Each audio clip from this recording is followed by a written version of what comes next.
O vice-presidente da República, Bonito de Sousa, destacou na noite desta terça-feira em Luanda os laços históricos, culturais e de sanguinidade entre angolanos e norte-americanos.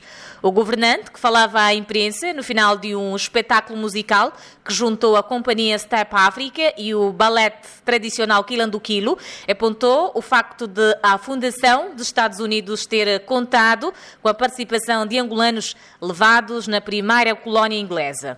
Para Bonito de Sousa, os dois povos possuem uma história cujo legado deve ser preservado e difundido. E o importante é destacar que a Fundação dos Estados Unidos da América tem exatamente lugar na localidade de Jamestown, atual estado da Virgínia, e aí podemos dizer que três culturas acabaram por fundar a primeira colônia inglesa na altura, em que se considera a fundação dos Estados Unidos da América.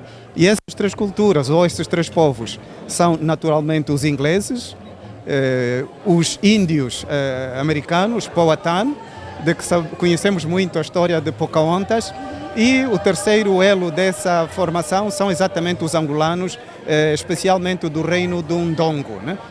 E não é por acaso que nos Estados Unidos da América existem 4 ou 5 cidades com o nome de Angola, né? A mais famosa é em Louisiana, mas temos Angola em Indiana, temos Angola em Delaware, temos Angola em Virgínia, temos Angola em Nova York, portanto vários estados com esse nome. E mais curioso é que o que é atualmente Nova York, antigamente chamava-se New Amsterdam.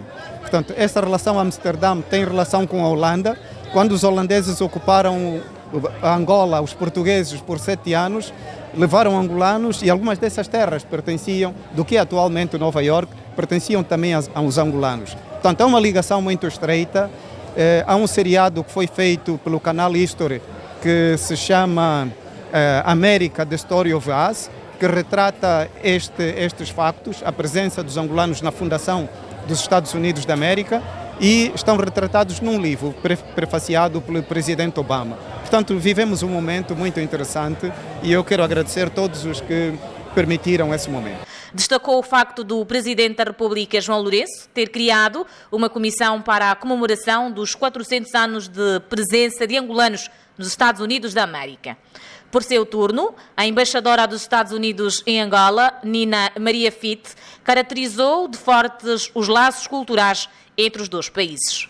Eu acho que essa noite foi uma celebração das duas culturas e como se vê como a cultura americana também usou a cultura, e não quero dizer usar, mas adaptaram a cultura angolana, e o que eu gostei mais foi o número final, que era quando os dois grupos se juntaram e se vê como as comunalidades que existiam entre eles e também a criatividade.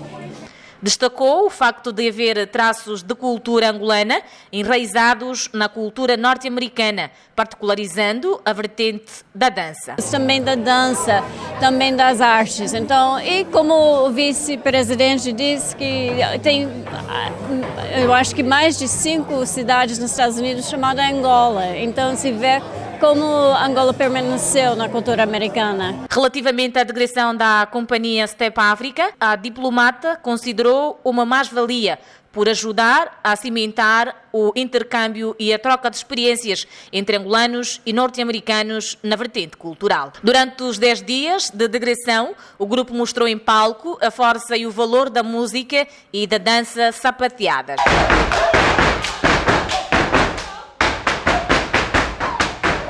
Na sua última aparição por terras angolanas, a companhia partilhou o palco com o ballet tradicional Quilanduquilo, que passou em revista o seu repertório com conto e danças tradicionais que caracteriza o folclórico angolano.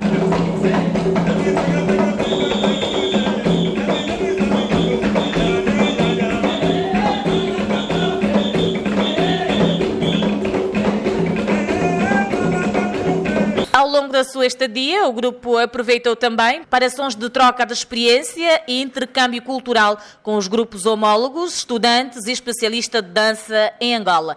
As atividades do STEP África visaram promover uma reflexão sobre os efeitos e o contributo de angolanos na história mundial, com particular incidência nos Estados Unidos da América.